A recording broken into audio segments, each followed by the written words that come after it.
નમસ્કાર મિત્રો આજે તમારી સમક્ષ મકર રાશિના જાતકો માટે 5 કમજોરી, જીવનની 5 ભૂલ એ જો સુધારે તો એમનું જીવન ઉત્તમ બની જાય છે।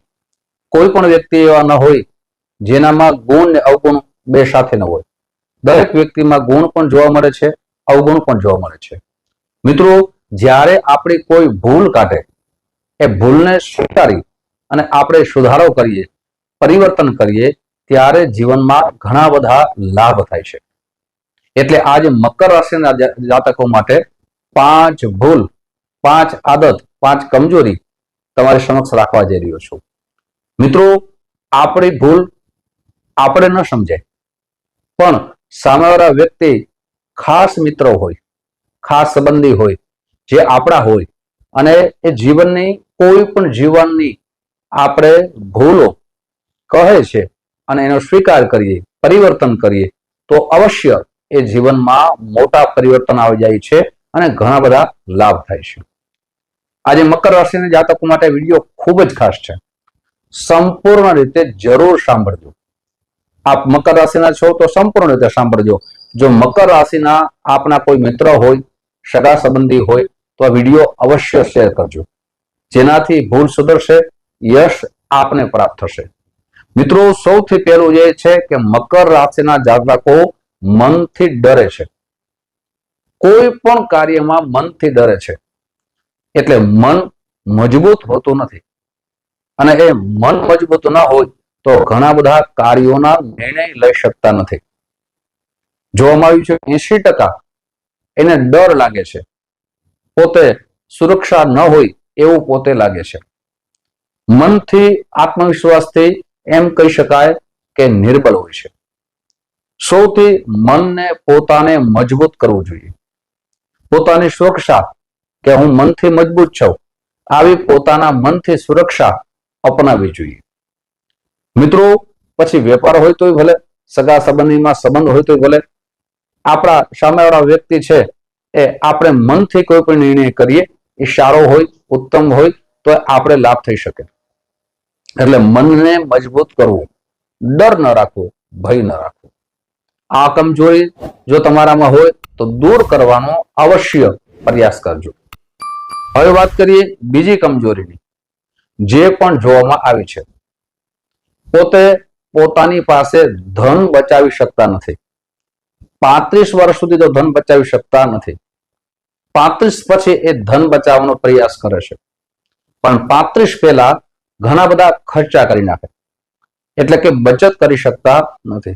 તો આ પણ જો તમારી 35 વર્ષની ઉંમરથી નાની ઉંમર હોય અને આપ સારો વેપાર ચાલતો હોય, સારી નોકરી હોય તો આપ પૈસાની બચત અવશ્ય કરજો, જેનાથી આગળ જતા આપના જીવનમાં એ પૈસા કામ આવી શકે।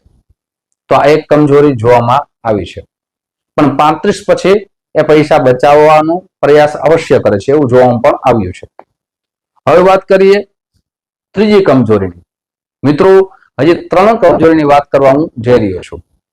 તે પહેલા એક નમ્ર પ્રાર્થના છે, મારા નવા મિત્રો આ વિડીયો જોઈ રહ્યા છો, મિત્રો આ વિડીયો તમને ગમે તો જરૂર ને જરૂર લાઈક કરજો, શેર કરજો।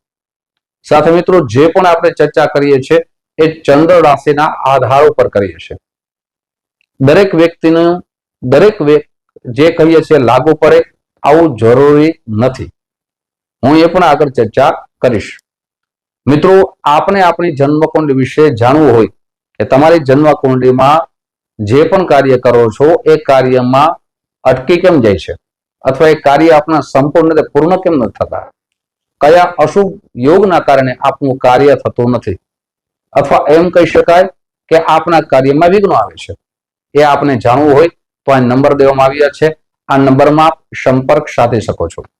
સંપર્ક કરવાનો સમય છે એ સવારે 10 વાગ્યાથી લઈ બપોરના 1 વાગ્યા સુધી છે, સાંજે 5 વાગ્યાથી લઈ અને રાત્રે 9 વાગ્યા સુધી છે।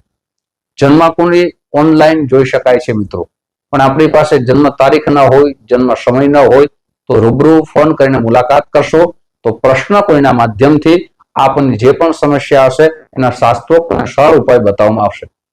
પણ ઓનલાઈન જન્મકુંડળી બતાવી હોય તો આ 3 વસ્તુ ફરજિયાત જોઈએ, જન્મ તારીખ, જન્મ સમય, જન્મ સ્થળ। મિત્રો, હવે આગળ ચર્ચા કરીએ ખાસ કરીને ત્રીજા કમજોરીની, ત્રીજી આદતની, જેને અવશ્ય ને અવશ્ય એમ કહી શકાય 95% આ આદત જોવામાં આવી છે. શું આદત છે? કે પોતે જે સાહસ કરી શકતા નથી એવું પણ જોવામાં આવ્યું છે. પછી બિઝનેસ હોય તો ભલે, નોકરી હોય તો ભલે, એ સાહસ કરતા નથી. પોતાનો એક એમ કહી શકાય જે ધંધો કરતા હોય, બિઝનેસ કરતા હોય એમાં જ રહે છે. મોટું સાહસ કરી શકતા નથી. પણ મોટું સાહસ ક્યારે કરે છે મકર રાશિના જાતકો એ પણ જોવામાં આવ્યું છે. જ્યારે જન્મ કુંડળીના લગ્ન ખૂબ મજબૂત હોય અથવા ભાગ્ય ખૂબ મજબૂત હોય ત્યારે આવા જાતકો સાહસિક જોવામાં આવ્યા છે. પણ જેનું જન્મ કુંડળીમાં લગ્ન મજબૂત ના હોય, ભાગ્ય નબળું હોય, આવા જાતકો કોઈ પણ કાર્યમાં સાહસ કરતા જ નથી એવું જોવામાં આવ્યું છે. તો આ આદત તમારી હોય તો અવશ્ય દૂર કરવાનો પ્રયાસ કરજો. હવે ચોથી જે ભૂલ છે એ પણ જોવામાં આવ્યું છે કે 70 થી 80% આ ભૂલ એનામાં જોવામાં આવી છે. એ શું છે? તો કે ભૂલનો સ્વીકાર કરતા નથી કે આ મારી ભૂલ થઈ ગઈ છે, સામેવાળા મને કહે છે પણ એ ભૂલનો સ્વીકાર કરતા નથી. એકલા હોય ત્યારે એ સ્વીકાર કરી લે, પણ જ્યારે કોઈ 2-3 વ્યક્તિ હોય અથવા વધારે હોય અને કોઈ ભૂલ એની ગણાવે તો એ ભૂલ સ્વીકાર કરતા જ નથી. આવું પણ જોવામાં આવ્યું છે. હવે વાત કરીએ પાંચમી આદતની, જે પણ એને અવશ્ય દૂર કરવી જોઈએ. મિત્રો, આપણે જે પણ ચર્ચા કરીએ છીએ એ અવગુણની, કમજોરીની ચર્ચા કરીએ છીએ. ગુણો વિશે મેં વિડીયો બનાવ્યો છે, અવશ્ય જોશો. ગુણની 2-3 ખાસ વાત એનામાં જોવામાં આવી છે. એક તો બહુ ઈમાનદાર હોય છે, સાથે એનું હૃદય ચોખ્ખું હોય છે, કર્મનિષ્ઠ હોય છે, અને એ પણ જોવામાં આવ્યું છે કે હર હંમેશા બીજાની કંઈક મદદ કરનારા જોવામાં આવ્યા છે. હવે વાત કરીએ મિત્રો પાંચમી કમજોરીની. પાંચમી કમજોરી શું છે? તો કે સામેવાળા વ્યક્તિનું કોઈ પણ નાની વાત હોય એમાં દુઃખ લગાડી દે છે. પ્રેમ હોય તોય ભલે, નાની નાની બાબતમાં, નાની નાની વાતમાં એને દુઃખ બહુ લાગી જાય છે. પરિવાર હોય તોય ભલે, પરિવારમાં પણ નાની નાની બાબતમાં, નાની નાની વાતમાં એ પોતાના હૃદયમાં લઈ લે છે અને એનાથી પોતે દુઃખનો અનુભવ કરે છે. એ પણ દૂર કરવી જોઈએ, અવશ્ય દૂર કરવી જોઈએ. મિત્રો, આ રાશિના જે ઉચ્ચ રાશિમાં છે મંગળ આવે છે. એવું પણ ખાસ કરીને જોવામાં આવ્યું છે કે આવા જાતકો હર હંમેશા કર્મનિષ્ઠ એટલા માટે હોય છે, એના સ્વામી છે એ શનિદેવ છે. હવે મિત્રો, ઉપાય શું કરવા જોઈએ જેનાથી આપને લાભ થઈ શકે? તો કે આપણે પ્રતિ દિવસ શનિ ચાલીસા અને હનુમાન ચાલીસાનો પાઠ અવશ્ય કરવો જોઈએ. શનિવારના દિવસે આપની યથાશક્તિ અન્નનું દાન, તેલનું દાન અવશ્ય કરવું જોઈએ. સાથે આપની જન્મ કુંડળીમાં જે પણ દોષ આવતા હોય એ દોષનું શાસ્ત્રોક્ત નિવારણ અવશ્ય કરાવવું જોઈએ. મિત્રો, આવી જાણકારી તમારી સમક્ષ મૂકતો રહીશ. આપ જે પ્રેમ આપો છો એ પ્રેમ બદલ આપ સૌનો હૃદયથી ખૂબ ખૂબ આભાર વ્યક્ત કરું છું. ફરીથી મળશું. જય શ્રી કૃષ્ણ. મહાદેવ.